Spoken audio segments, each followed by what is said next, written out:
seminarista Messias, ele tem um contato muito longo com os irmãos. Ele é seminarista da Igreja Presbiteriana Renascer, aqui em Campina Grande. Ele está sob a autoridade do Presbitério Central da Paraíba. E dentro da formação do seminarista, uma das etapas já foi concluída pelo irmão. Ele já apresentou os exegeses, a parte homilética ele já concluiu no seminário. Algumas disciplinas ainda faltam, mas boa parte já foi concluída. E quando essas etapas são consumadas na vida do seminarista, ele passa a trabalhar na igreja, e ele passa não a pregar. Eu acho que não seria esse o termo comumente utilizado nas igrejas reformadas, mas ele passa a instruir a igreja, ele passa a exortar a igreja por meio da jurisdição que foi dada por meio do Presbitério Central da Paraíba. Então, nós vamos ouvir uma instrução da palavra do Senhor por meio do seminarista Messias, grande amigo meu, já há algum tempo, né, Messias? Nós já acompanhamos a vida de Messias há algum tempo. O último ano do meu seminário, Messias ainda já estava chegando lá, e a gente passou um ano tendo contato mais próximo. Homem de Deus, homem que zela pela doutrina reformada, doutrina bíblica, e tem o aval do conselho da nossa igreja e do presbitério para dar essa instrução da palavra de Deus. Deus abençoe.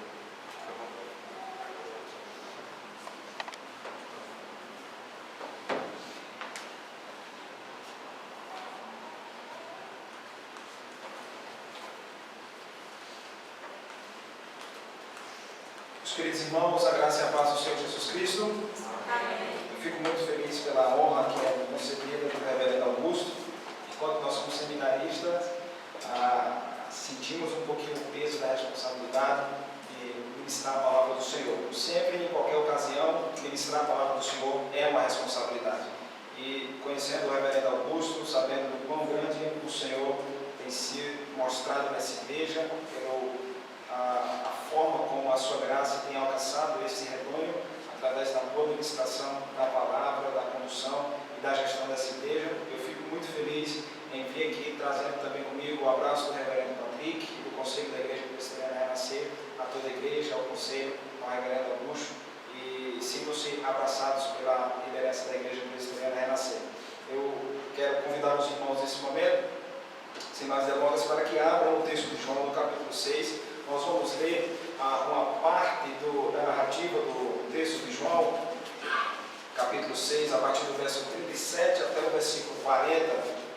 Esses textos, eles correspondem ao meu primeiro trabalho de exegese no Seminário Presbiteriano do Norte e também ao meu primeiro sermão de prova no seminário. Então vamos compartilhar um pouco hoje sobre as instruções que recebemos da parte do Senhor mediante o texto sagrado. João capítulo 6, a partir do versículo 37 até o versículo 40. Vamos estar lendo esses versículos. Diz assim a palavra do Senhor: todo aquele que o Pai me dá, esse virá a mim, e o que vem a mim, de modo nenhum o lançarei fora. Porque eu desci do céu, não para fazer a minha própria vontade, e sim a vontade daquele que me enviou. E a vontade de quem me enviou é esta, que nenhum eu perca de todos os que me deu. Pelo contrário, eu o ressuscitarei no último dia. De fato, a vontade de meu Pai é que todo homem que vir o Filho e nele crer tenha a vida eterna, e eu o ressuscitarei no último dia. Por sua cabeça, vamos ter mais um momento de oração. Senhor, nós queremos te render graças, porque já ouvimos a tua voz, porque estamos aqui com os corações jubilosos, exultando de alegria, porque estamos diante da tua presença. Nós te rendemos graças, porque o Senhor fala conosco por meio da revelação da tua palavra. Queremos que o Senhor, portanto, neste momento, através do teu Espírito, possa colocar em nossos corações aquilo que está em Tua Palavra e que haverá de ser compartilhada e ministrada nessa noite. É no nome do Teu Filho Jesus que assim eu oro. Amém. Meus irmãos,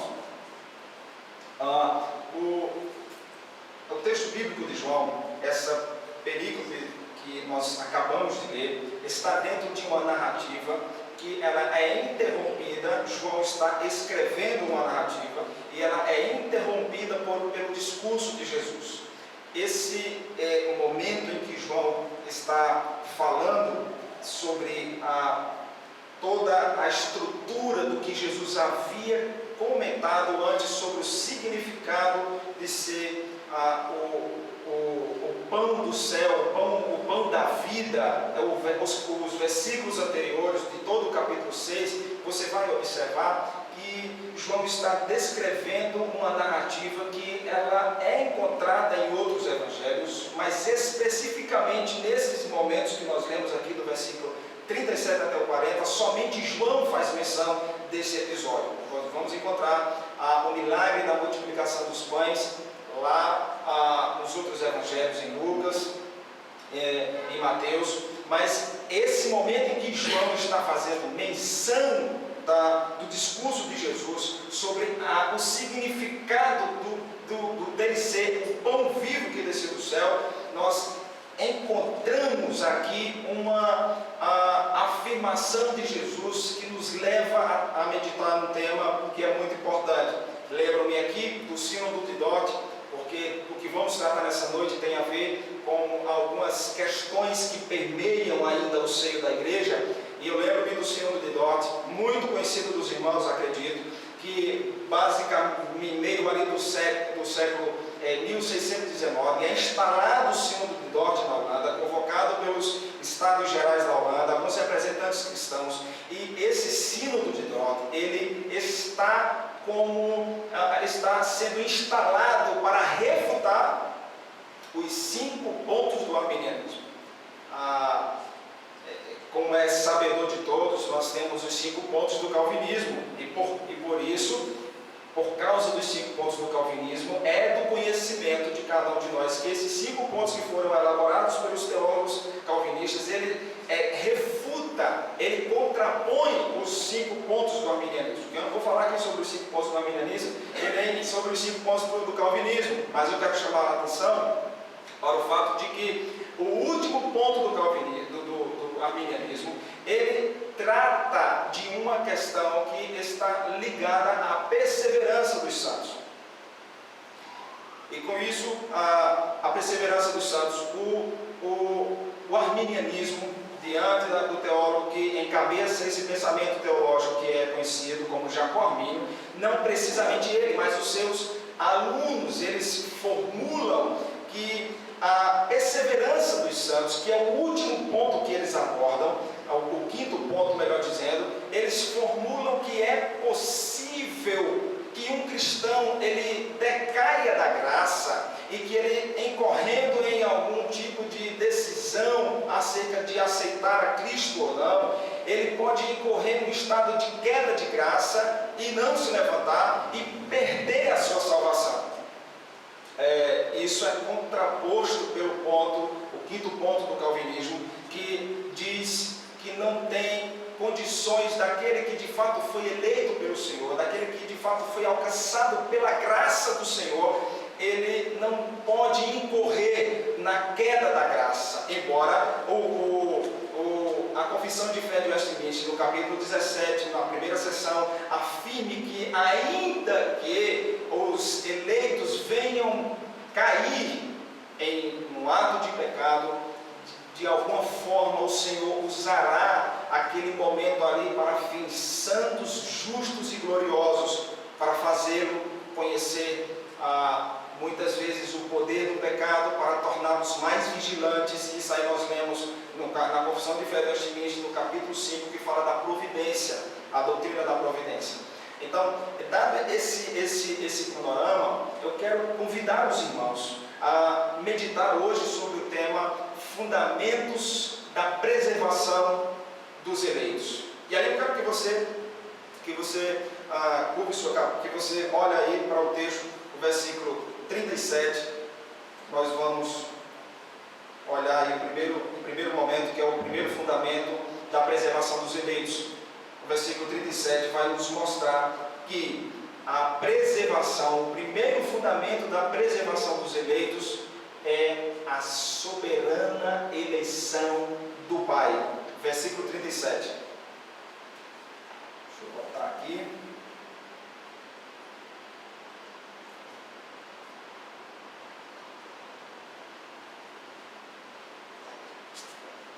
Versículo 37. Todo aquele que preste atenção, porque João ele está destacando algumas informações que são cruciais para o entendimento do todo nestes versículos. Eu diria que seriam as palavras-chave para a compreensão do todo. Então, no versículo 37 diz: todo aquele que o Pai me dá, esse virá a mim, e todo que vem a mim, de modo nenhum o lançarei fora. O que João está deixando claro aqui é que na estrutura narrativa, quem é que fala aqui? Quem é que está pronunciando essas palavras? João está dizendo que quem está falando essas palavras é o próprio Filho de Deus. E vemos nessa narrativa, nesse versículo aqui, já emergir a doutrina da predestinação. Quando nós olhamos para o versículo 37, nós sabemos que é porque Jesus está falando, diferente de qualquer um dos outros apóstolos, ele, com a sua autoridade como Filho de Deus, ele está dizendo que todo aquele que o Pai me dá, esse virá a mim, e o que vem a mim de modo nenhum o lançarei fora. Percebam, irmãos, que essa é uma afirmação permeada de certeza divina. É uma afirmação que está enraizada em uma certeza absoluta, porque quem está falando é o próprio Cristo. Todo aquele que o Pai me dá, esses virão a mim. Esta é a afirmação que Jesus fala, dizendo que aqueles que foram eleitos do Pai já foram dados a Cristo muito antes de havermos nascido. Os eleitos são entregues a Deus, ao Filho, desde a eternidade. O Filho está recebendo essa missão do Pai desde a eternidade. E o que acontece é que esse é o grupo que vai vir a Cristo. E eles vão a Cristo de forma a expressar a fé salvífica. Certa vez eu lembro que o reverendo Paulo Brasil comentou na sala, e acredito que ele, na última vez que ele esteve aqui, ele mencionou uma frase que nos faz entender ainda mais a razão da soberana eleição do Pai. É que Ele nos escolhe lá na eternidade, é que Ele tem uma ação de escolher-nos desde antes da fundação do mundo, porque se Ele tivesse de nos escolher enquanto temos vida, jamais Ele nos escolheria se fosse pelos nossos atos. Ele nos escolhe lá. E essa missão Ele deu ao Filho. Na primeira parte do versículo 37, o termo todo, eu quero que você entenda isso, esse todo indica o total de crentes. No início da segunda parte desse verso, a expressão usada por João, o que, na Almeida Revista Atualizada, ele está visando cada indivíduo desse total. Então, aqui o texto está dizendo que existe um grupo, o total dos eleitos, no meio dos não eleitos. E agora o que, essa partícula o e que está definindo cada eleito individualmente. Ou seja, a segunda parte desse verso move-se do todo para o coletivo, do coletivo para o individual. Esse é o grupo dos eleitos, e são estes que o Pai já deu ao Filho.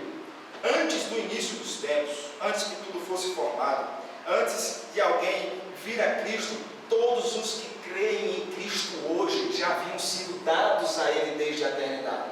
Lembre-se que o primeiro fundamento da preservação dos eleitos é a soberana eleição do Pai. Queridos irmãos, eu afirmo que a obra que Deus começa, jamais Ele deixa inacabada.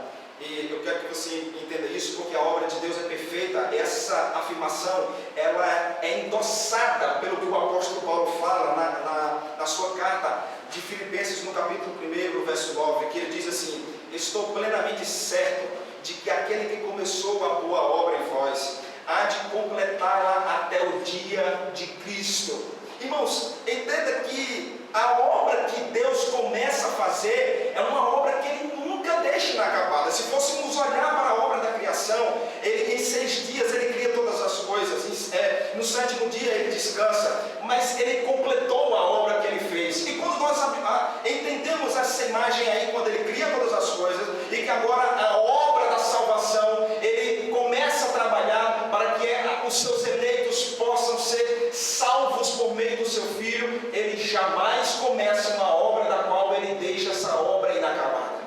Isso nos faz refletir muito sobre a nossa confiança naquele Deus que é soberano, no Deus que nós afirmamos ser soberano e que nos leva a compreender que a obra que Ele começa, seja na vida de quem for, desde que seja eleito, ela jamais vai permanecer inacabada. O Dr. D.A. Carson, um dos grandes eruditos, comentaristas de vários livros, ele comenta essa passagem também, e ele diz: Jesus preserva aquele que virá até Ele, Ele o manterá dentro, isto é, manterá para si e jamais o rejeitará. Olha que nós estamos tratando aqui do 5º ponto do calvinismo, que é a perseverança dos santos, que se contrapõe ao último ponto do arminianismo, que diz que é possível o cristão perder a sua salvação. E agora nós estamos olhando para aquele que preserva os seus eleitos e que preserva eles diante do seu poder, diante da sua glória. E aqui nós vemos que o primeiro fundamento é a soberana eleição do Pai. A preservação dos eleitos se dá por causa da eleição do Pai. Paulo também endossa essa verdade na carta de Efésios, no capítulo 1, versículo 4, quando ele diz: assim como nos escolheu nele, antes da fundação do mundo, para sermos santos e irrepreensíveis perante ele. Novamente, note que outro texto bíblico está conectado e correlacionado com a ideia de que fomos eleitos antes do mundo ser formado. E essa eleição, quem faz é o Pai. O versículo 37 que nós lemos deixou isso muito claro. Irmãos, se não fosse pela eleição soberana de Deus, ninguém, absolutamente ninguém, seria salvo. Porque a vontade de Deus é maior do que a vontade do homem. É Deus quem escolhe, é Deus quem elege. Veja o que diz também o apóstolo Paulo na carta de Romanos, quando ele afirma: assim, pois, não depende de quem quer ou de quem corre, mas de usar Deus a sua misericórdia. Que maravilhoso é isso, porque a todo momento nós estamos olhando para Deus como autor da eleição, e agora nós estamos vendo o Filho concretizando essa vontade do Pai. Irmãos que aqui estão presentes, a poderosa obra da salvação afirma que estávamos nos planos de Deus desde a eternidade. O eleito de Deus foi dado a Cristo muito antes de todas as coisas existirem. A salvação é um ato livre da soberana escolha do Pai. O primeiro fundamento da preservação dos eleitos é a soberana eleição do Pai. O segundo fundamento é a obediência meritória do Filho. Volte os seus olhos agora novamente para o texto, versículo 38 e versículo 39.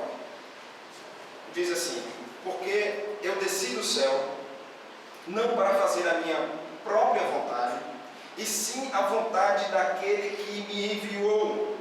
E a vontade de quem me enviou é esta: que nenhum eu perca de todos os que me deu, pelo contrário, eu o ressuscitarei no último dia. Meus irmãos, o verso 38 declara a razão pela qual o Filho não lançará fora os que forem a Ele. Porque eu desci do céu não para fazer a minha própria vontade, mas para fazer a vontade daquele que me enviou. E isso aqui não significa em hipótese alguma que haveria um tipo de conflito entre a vontade do Pai e a vontade do Filho. Muito pelo contrário, aqui há uma total submissão do Filho em satisfazer e cumprir a vontade do Pai. É isso que João está deixando claro. Cristo veio do céu Cristo não perca nenhum dos que Ele deu. E o Pai, Ele nos deu ao Filho antes de todas as coisas serem criadas por Ele. Antes que a história começasse, Jesus lá na eternidade recebeu esse mandato do Pai. Ele se propôs a vir a este mundo para dar a sua vida pelas suas ovelhas. Meus irmãos, na obra da salvação, o Pai e o Filho estão perfeitamente unidos. Porque Cristo encarnou. Essa seria uma pergunta que nós poderíamos fazer aqui. Por que Cristo encarnou? Por que Ele desceu do céu? Ele encarnou, Ele desceu do céu, Ele veio habitar entre os homens, Ele tomou a forma humana, Ele esvaziou-se, como diz o texto lá da carta de Colossenses, que Ele deixou o seu trono de glória e passou a entrar no estado de humilhação quando Ele encarna para cumprir a vontade do Pai.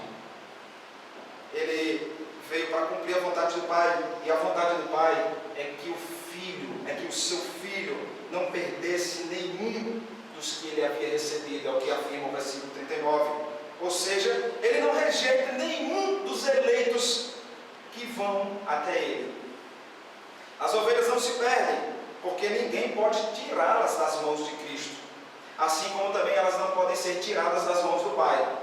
Se não é tirada das mãos do Pai, muito menos é tirada das mãos do Filho. E essa verdade nós vemos dentro do próprio Evangelho, o Evangelho de João, que é tido como um dos evangelhos mais cristológicos. E alguns estudiosos dizem que o Evangelho de João é o Evangelho onde existe um monte Everest das doutrinas da graça. Porque dentro do Evangelho de João nós conseguimos identificar muitas doutrinas que estão ligadas às doutrinas da graça. Olha o que diz o capítulo 10, o versículo 28 e o versículo 29 do Evangelho de João.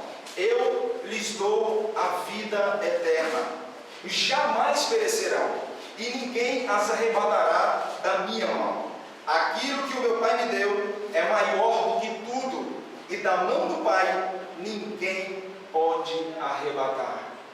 As ovelhas de Deus, as ovelhas de Cristo, elas não podem ser tiradas das mãos do Pai, como também não podem ser tiradas das mãos do Filho. Por causa da perfeita obediência de Cristo ao seu Pai, é que os eleitos não se perdem. É por causa da obra de Jesus Cristo, no cumprimento da sua vontade ao Pai. A vontade do Filho, ela se entrelaça com a vontade do Pai. E é por isso que as ovelhas não se perdem. Então eu não uso o termo perseverança, porque a ideia de perseverança, segundo o Dr. R.C. Sproul, ela está ligada à ideia de preservação. E quem preserva é Cristo, embora o cristão persevere. E assim ele é motivado a perseverar. E a sua perseverança no Evangelho se dá em primeira questão por causa da preservação do Filho. É possível ver um contraste aqui nesse momento entre o que o primeiro Adão faz quando ele não cumpre a vontade de Deus. E por causa disso, porque o primeiro Adão não cumpre a vontade de Deus, a vontade do Pai, ele, na sua queda, ele compromete todas as gerações. Todos os homens passam a nascer com a natureza pecaminosa e eles agora têm em si mesmo o pecado original por causa de Adão, por causa da falha na sua obediência. Porque ele poderia, Adão, conforme afirma a confissão de fé do Westminster, ele tinha a capacidade de escolher não, de obedecer a Deus e de não comer do fruto. Ele tinha essa condição de não fazer aquilo, mas por causa da sua falha em não obedecer à vontade de Deus, ele incorre no pecado e ali no Jardim do Éden ele traz as consequências mais danosas que toda a humanidade pode receber. O pecado, o mal sem par, como afirma o puritano Samuel Walton, o mal sem par e inigualável, que por causa do primeiro Adão, toda a humanidade foi submetida. eu falei que aqui há um contraste, porque o primeiro Adão, ele falha na sua vontade, na vontade de Deus, ele não cumpre a vontade de Deus, mas o segundo Adão não.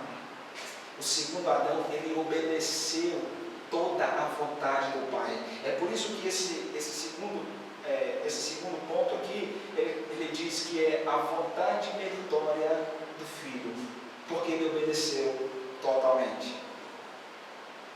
Alguns estudiosos dizem que o Adão, quando ele estava no jardim do Éden, e que ele viola o mandamento não comereis, ele e a sua esposa, ali, naquele ato de violação, ele quebrou os 10 mandamentos.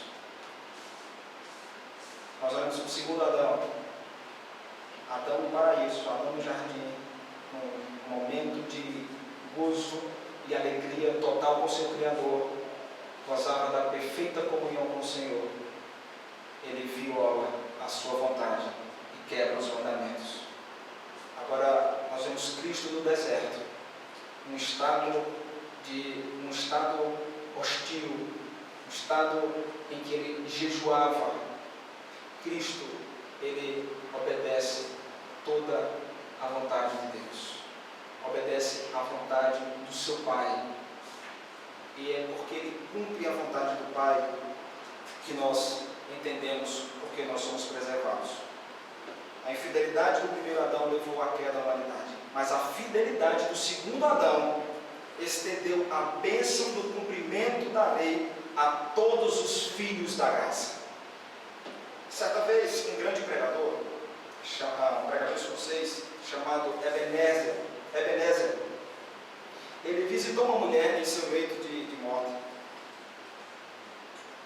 e testou essa mulher de forma amável para verificar a sua prontidão em ir para o céu. Isso consta no livro do Dr. Joel Bick, no livro Vivendo para a Glória de Deus. Ele visitou essa mulher e viu que ela estava para partir, e ele, de forma muito amável, vai consultar aquela mulher para ver a prontidão dela em ir para o céu. O pregador pergunta: você não tem medo de escorregar por entre os dedos de Jesus? A mulher responde ao pregador com muita calma e diz assim: isso é impossível. Olha a pergunta do pregador: você não tem medo de escorregar? Ela está no leito de morte, ela está prestes a partir. E o pregador olha para ela e diz: você não tem medo de escorregar por entre os dedos do Salvador? E ela diz: isso é impossível, pois estamos unidos a Cristo e somos parte de seu corpo. Não posso escorregar por entre os dedos dele, porque sou um de seus dedos. Além disso, Cristo pagou um preço muito elevado por minha redenção, para livrar-me das mãos de Satanás. Então, o que ela disse ali?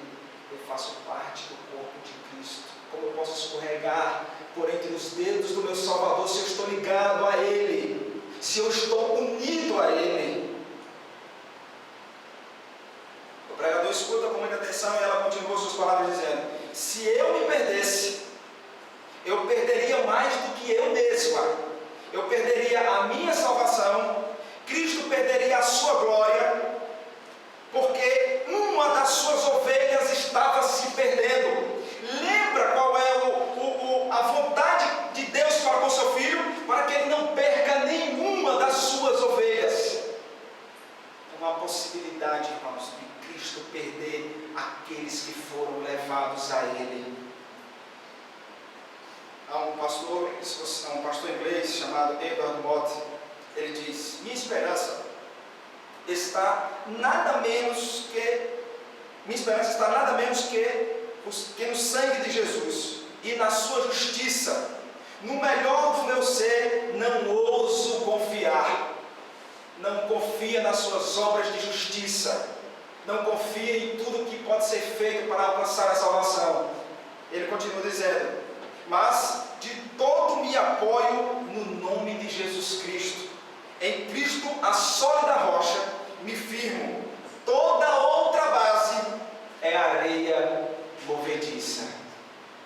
Percebe que as afirmações desses homens nos faz vê Cristo como aquele que preserva a vida dos seus eleitos.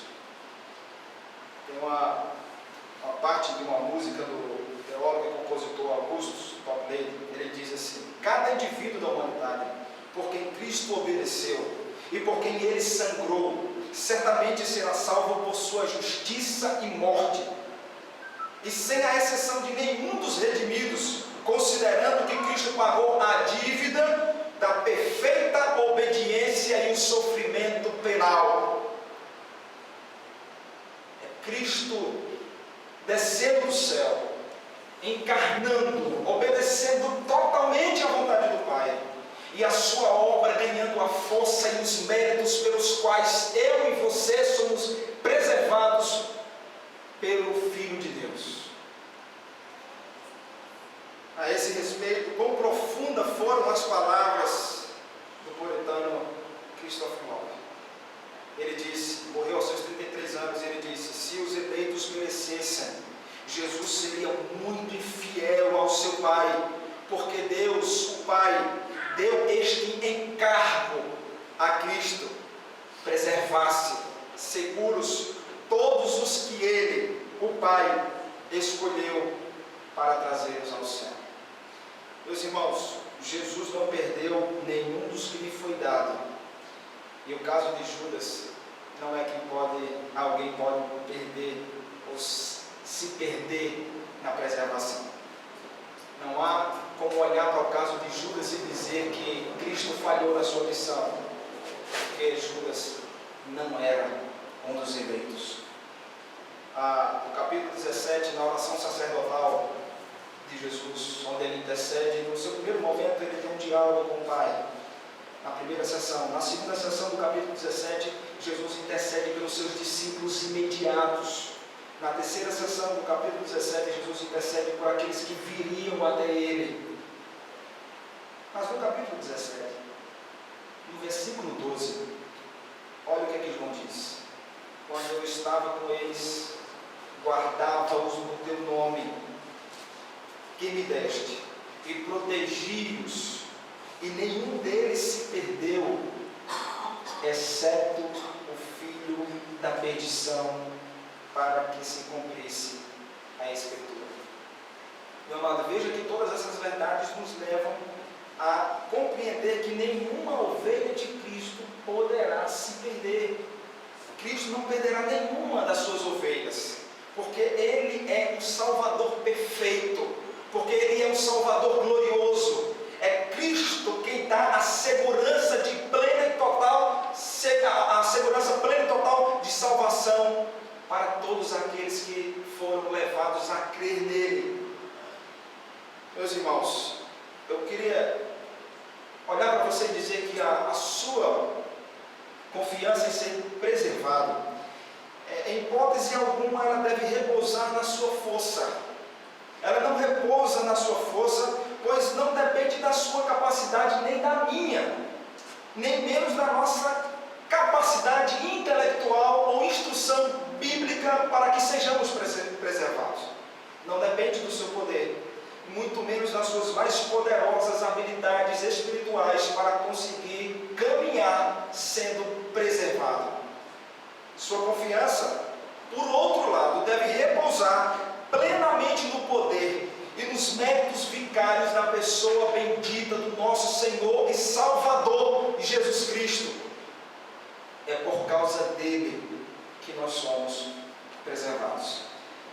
Em primeiro lugar, o primeiro fundamento da preservação dos eleitos é a soberana eleição do Pai. O segundo fundamento é a obediência meritória do Filho. E o terceiro e último ponto, o melhor fundamento, é por causa da aplicação da obra do Espírito. Volte os seus olhos para o verso 40 e veja o que diz o verso 40 do capítulo 6 do Evangelho de João.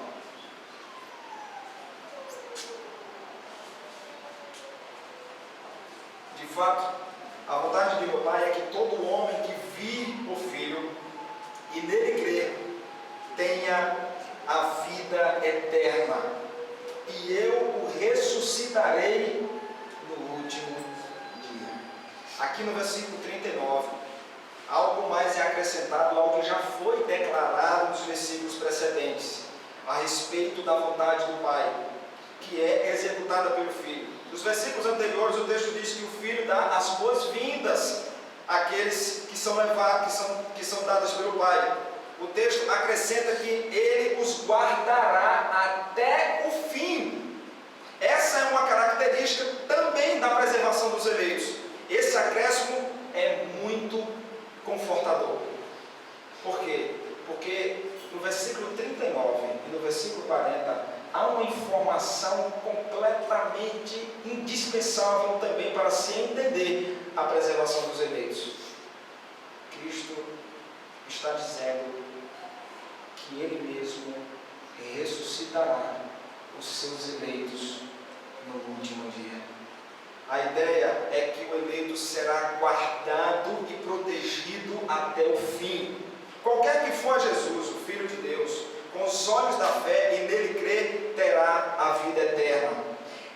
O verbo que é usado aqui, o verbo vir, ele no seu original não tem a ideia daquele que vai caminhando em direção a algum lugar. O verbo aqui traz a ideia daquele que olha para Cristo salvadoramente.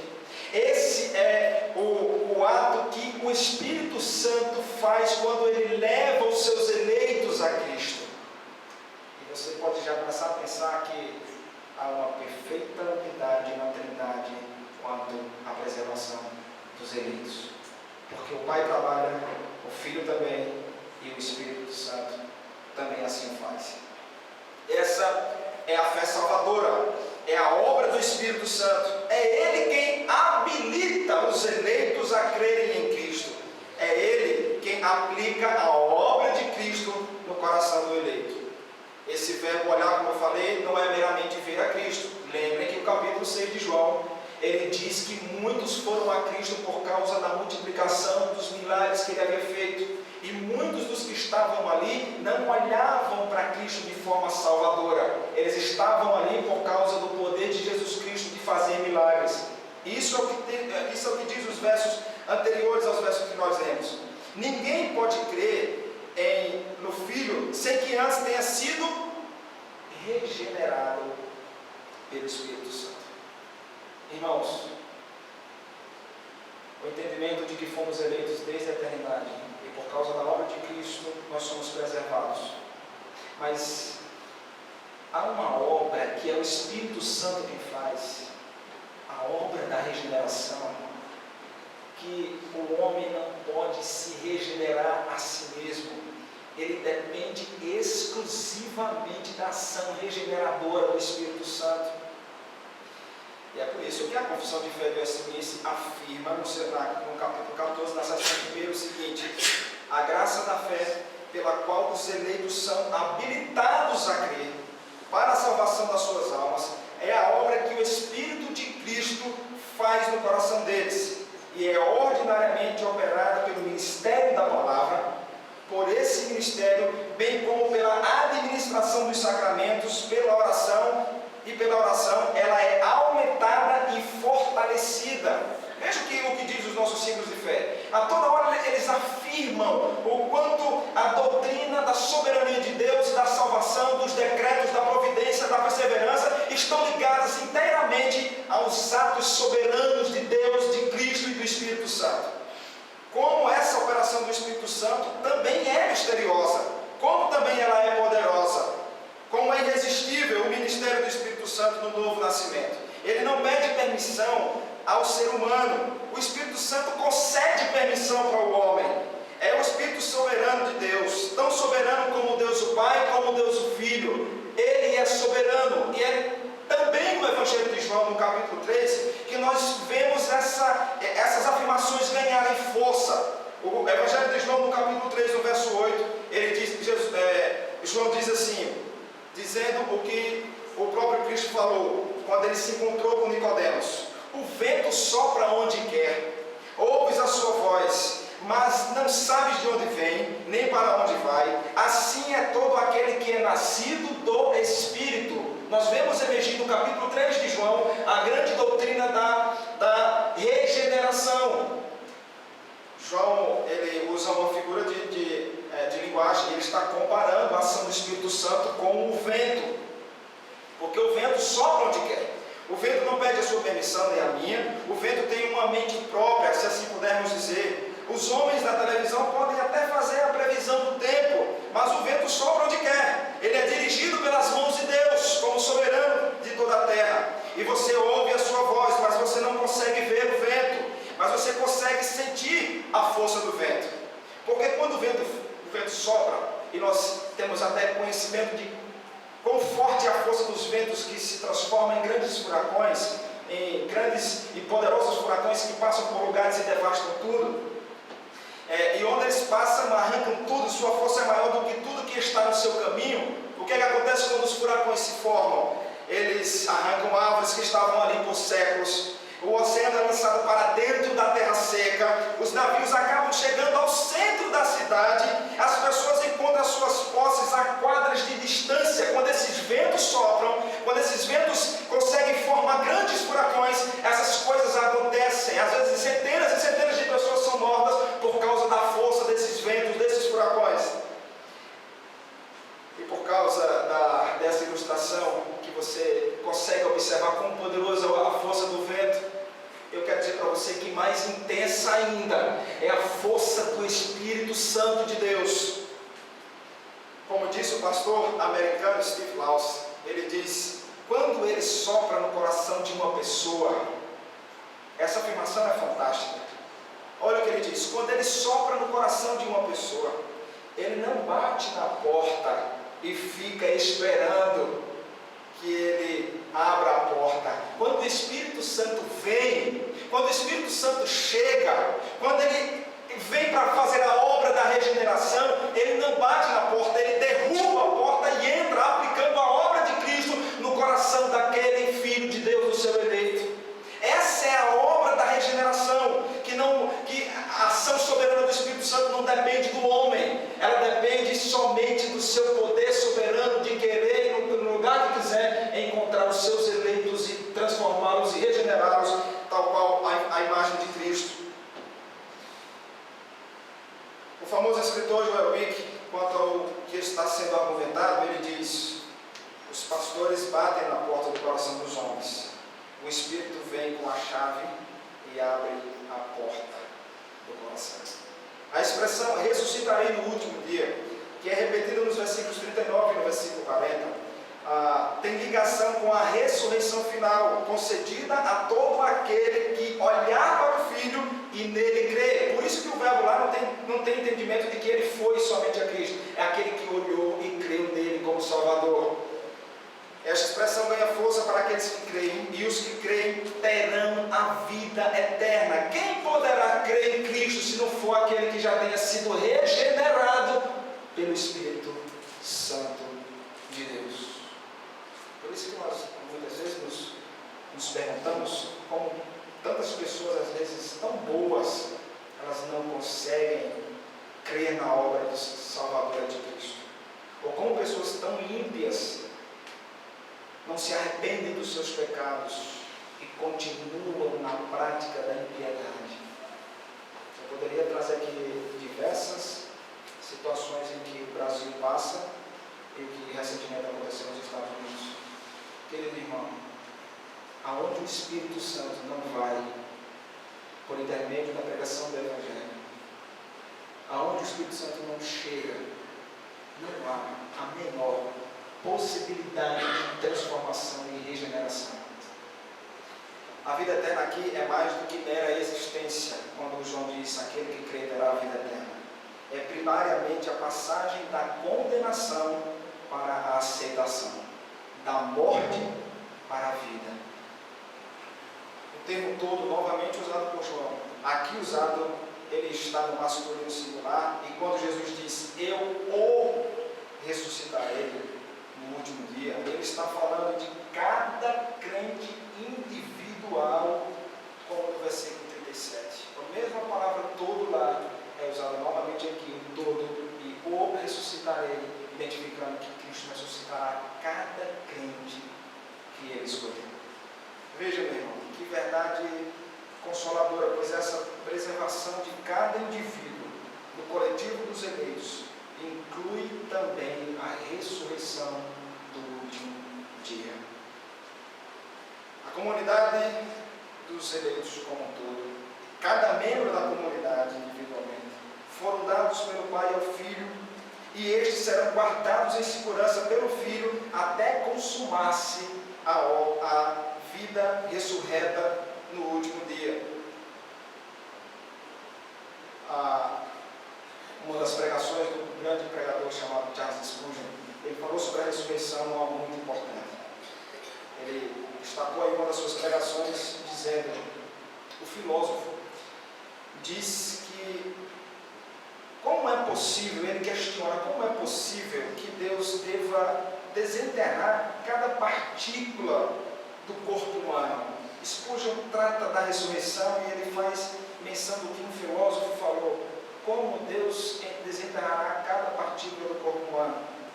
O pregador diz assim, ele pode fazer isso, basta que ele fale a palavra, e cada átomo, embora possa ter viajado milhares de léguas, mesmo que possa ter sido soprado como pó através do deserto, e logo tenham caído no seio do mar, e depois tenham descido nas profundezas deste para ser levadas a uma praia deserta, sugado por plantas, alimentado novamente por animais, ou atravessado a estrutura de outro homem, eu digo que o átomo individual deve encontrar os seus pares, e ante a trombeta do arcanjo, a totalidade das partículas viajará para o seu local designado, e o corpo, todo o corpo que foi posto dentro da terra, ascenderá novamente, porque essa obra é do Senhor Jesus Cristo, que diz, eu o ressuscitarei no último dia.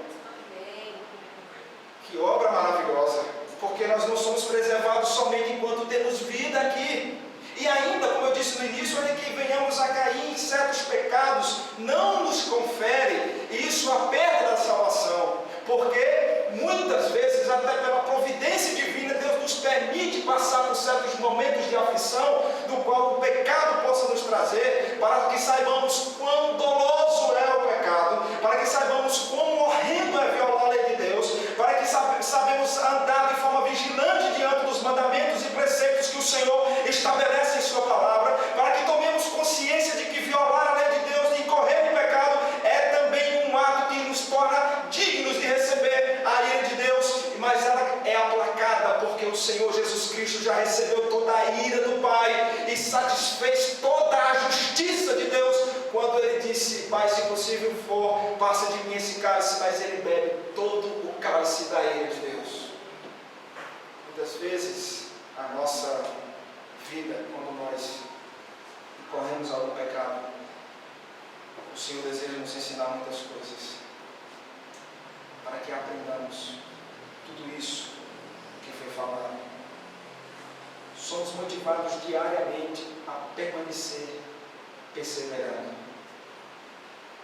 com a certeza plena de que nós estamos sendo guardados pelo Pai. Bem-aventurados nós somos, porque nós não vimos, porém, pelo Espírito Santo, fomos levados a Cristo Jesus. Somente Cristo pode dar esta esperança para o seu povo. Somente os eleitos de Deus descansam nessa verdade. Não existe outro descanso nem esperança para qualquer uma outra pessoa em Cristo que não seja os eleitos. Só nós descansamos nessas verdades. Há muitas pessoas que temem até a morte,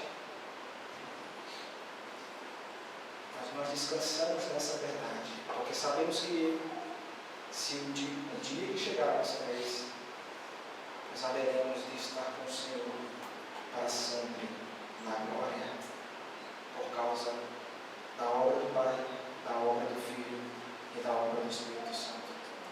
É certo que um dia chegará a nossa vez de tombar nesta vida. E nossa segurança está nas palavras ditas pelo nosso Redentor. Eu o ressuscitarei no último dia. Ele mesmo é quem assegura isso. Meus irmãos, através através dos fundamentos aqui elencados, somos conduzidos a apreciar a obra soberana que Deus inicia, pois Ele não deixará inacabada a obra que Ele começou. Saiba que a cegueira humana não pode frustrar os planos de Deus. Deus age no mundo por sua graça, e aqueles que vêm a Cristo o fazem devido ao suave constrangimento dessa graça soberana. E quando os eleitos vêm a Cristo, descobrem que Cristo assume toda a responsabilidade por sua salvação, completa e definitiva. Amados, essas verdades, elas vêm com uma envergadura que elas amassam o orgulho do homem. Elas colocam a estrutura orgulhosa e egocêntrica do homem abaixo, porque o homem pensa que pode ser salvo por causa das suas obras de justiça, por causa das suas obras as quais eles entendem que podem receber essa obra salvadora do Senhor. Os ímpios, diferente dos cristãos que são salvos e preservados pelo Senhor, serão destruídos, mas os eleitos de Deus, esses estarão seguros mesmo no mundo. Foi o que afirmou o Dr. Mark Lloyd Jones: estamos seguros mesmo estando no mundo. Essa doutrina nos ensina a permanecer firmes e motiva-nos à perseverança, pois Deus é quem preserva o seu povo. Os eleitos haverão de perseverar até o fim por causa da soberana eleição do Pai. Saiba também, meu irmão, que nós não estamos seguros por causa da nossa própria força, mas por causa da preservação soberana de Deus. Ainda que regenerados, somos incapazes de viver em santidade perfeita. Ainda que regenerados, nós somos incapazes de viver uma vida tão santa, tão plena, que nós não conseguimos ainda nesse mundo viver uma santidade perfeita. Se nós não formos sustentados por Cristo, nossas forças logo vão se esvair, nossas forças se esgotarão, nossos passos vão fraquejar, e nossa caminhada será impossível. Você e eu, nós somos totalmente volúveis e vulneráveis. Se apenas em um dia nós considerarmos os nossos atos de pecado, por omissão, por ação, por pensamento, porque por causa da visão, nós incorremos em muitos pecados. Porque nós somos vulneráveis, nós somos totalmente volúveis, nós não somos nem sempre confiáveis. Se o perseverar fosse deixado ao nosso desejo, fosse deixado ao nosso poder, se o perseverar fosse deixado de acordo com a nossa vontade, de acordo com o nosso poder, faríamos de nossa fé um navio descendo a pique. Isso é certo. Quanto àqueles que pareciam estar tão bem e hoje estão longe dos caminhos de Deus, resta-nos suplicar a misericórdia de Deus sobre a vida deles. Se eles forem verdadeiramente eleitos do Pai, eles voltarão para o seu lugar de origem. Por isso, nós devemos olhar para aqueles que um dia estavam sentados nessas cadeiras, sentados na igreja, na congregação do Senhor, e olhar para aqueles irmãos e aquelas irmãs, pessoas que você conhece, pessoas que você sabe que hoje já não estão mais, e olhar para eles com um olhar de misericórdia, pedindo que o Senhor possa alcançar a vida deles, trazendo eles de volta para a casa do Pai. Tenhamos cuidado para não cairmos no erro de pensar que a salvação que se ganha é a mesma salvação que se perde. E essa é uma problemática que nós encontramos também no meio da igreja, porque muitas pessoas ora pensam que Deus escreveu o nome no livro da vida e tem hora apaga, como se fosse uma criança que escreve o nome no quadro e depois vai lá e apaga. A salvação não se trata de nenhuma brincadeira semelhante a esta. A salvação, ela está totalmente ligada a tudo que nós falamos aqui, a obra do Pai, a obra do Filho e a ação do Espírito. Não dá para entender que a salvação que se ganhou é a salvação que daqui a 2 minutos vai se perder, por qualquer que seja a motivação. Cristo é um Salvador glorioso. Ele não perde nenhum daqueles que foi lhe dado. Os eleitos foram dados a Ele na eternidade passada, como um presente amoroso do Pai. Ele morreu no tempo por cada um dos seus eleitos. No último dia seremos ressuscitados por Cristo. Ele nos garantiu e nos concedeu o penhor da herança eterna. A graça sustentadora para o povo de Deus é a graça soberana. É a graça que supera todos os obstáculos e preserva a fé e a santidade que nos levará de volta para o jardim, que nos levará de volta para o céu, para um lugar onde haveremos de gozar novamente da comunhão com o Senhor, Criador e Deus de todo o universo. É essa graça que nos alcança e que nos faz perseverar. Essa é a nossa única certeza para o futuro. Ele nos levará para a glória. Nenhuma das suas ovelhas ficará abandonada no deserto. Ele é o Salvador perfeito. Jesus Cristo, Ele é o Salvador perfeito. E é por meio do Espírito Santo que o eleito é regenerado. Ele vivifica os herdeiros da glória com a vida espiritual. Ilumina a mente para conhecer a Cristo. O revela a eles. Forma a Cristo em seus corações e os leva a construir todas as suas esperanças de glória eterna somente do Filho de Deus. Pai, Filho e Espírito Santo, os três funcionando juntos para salvar um povo, para salvar os eleitos, a perfeita unidade na Trindade, na obra da salvação. Em resposta aos arminianos, do quinto ponto do calvinismo, e aqui eu quero encerrar, nós vemos o seguinte, que a salvação, desde que é obra realizada inteiramente pelo Senhor, e o homem nada tem a fazer antes, absolutamente, para ser salvo. É óbvio que permanecer salvo é também obra de Deus, a parte de qualquer bem ou mal que o eleito possa praticar. Os eleitos perseverarão pela simples razão de que Deus prometeu completar em nós a boa obra que Ele começou. Curve sua cabeça por mim. Senhor, nós queremos declarar quão maravilhosa é a obra da salvação. Nós queremos dizer ao Senhor de nossas vidas, Redentor nosso, Salvador perfeito e glorioso, que se não fosse pela obra salvífica do Senhor, nenhum de nós estaremos aqui hoje.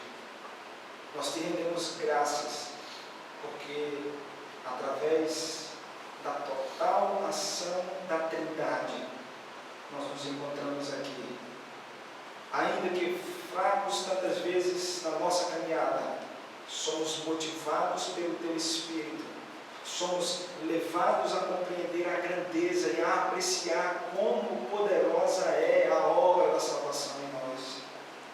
Te louvamos, porque Cristo fez por nós aquilo que ninguém poderia fazer, porque o Teu Filho fez por nós aquilo que nem mesmo nós mesmos poderíamos fazer. A Ti seja a honra, a glória e sempre o louvor pela preservação de nossas vidas enquanto eleitos de Deus, para sempre. É assim que nós encerramos esse momento para o louvor da Tua glória. Amém.